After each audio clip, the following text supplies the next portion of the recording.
Prognostic role of histological regression in primary cutaneous melanoma, a systematic review and meta-analysis.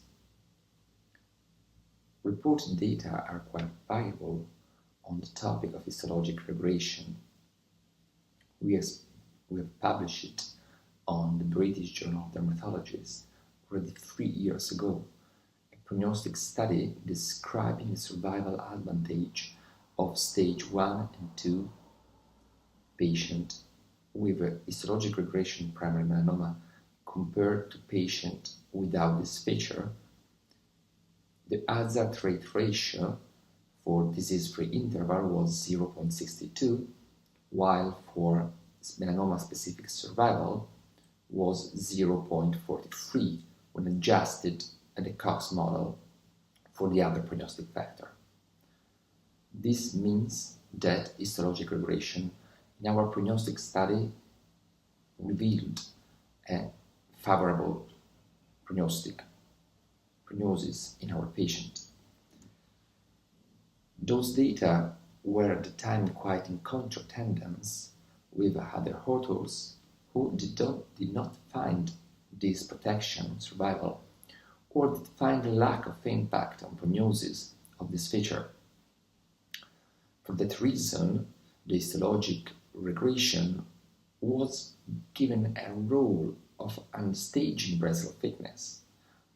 It became a factor who induced clinicians to perform sentinel node biopsy in thin melanoma. On the contrary, we think that histologic regression could be considered a marker of early immune system activation, showing early response of the immune system against the tumor that can be reflected in a positive prognosis. For answering to this question, we decided to perform a meta-analysis on prognosis for melanoma patients, considering those with and those without histologic regression. We have revised histologic regression citation from 1966 to 2015 by searching in Medline, Scopus, and Cochrane library. All studies that reported hazard ratio of data on survival and histological regression were included in the study. Primary random effects meta-analysis were used to summarize outcome measures. Summary of survival outcome were measured as hazard risk or relative risk of death at 5 years according to the presence of histologic regression in primary melanoma. The initial search resulted in 1,876 citations. The title and the abstract of each publication was reviewed to confirm that the article included survival data regarding histologic regression. This process resulted in a selection of 183 studies. Of these, 173 were eventually excluded from the analysis because they did not show clear result on survival and histologic regression.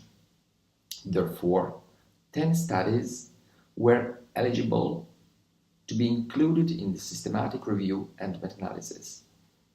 In total, the study included 8,557 patients. The patient with histologic regression had a lower relative risk of death, 0.77 with a confidence interval of 95%, 0.61 to 0.87, compared to patients without histologic regression. Examination of the final plot did not provide evidence of publication bias. This paper, with others in the same field, represent another step toward a better understanding of the role of histologic regression. Physicians should look at histologic regression as a protective factor as it could possibly reflect the activity of the immune system towards the tumor growing.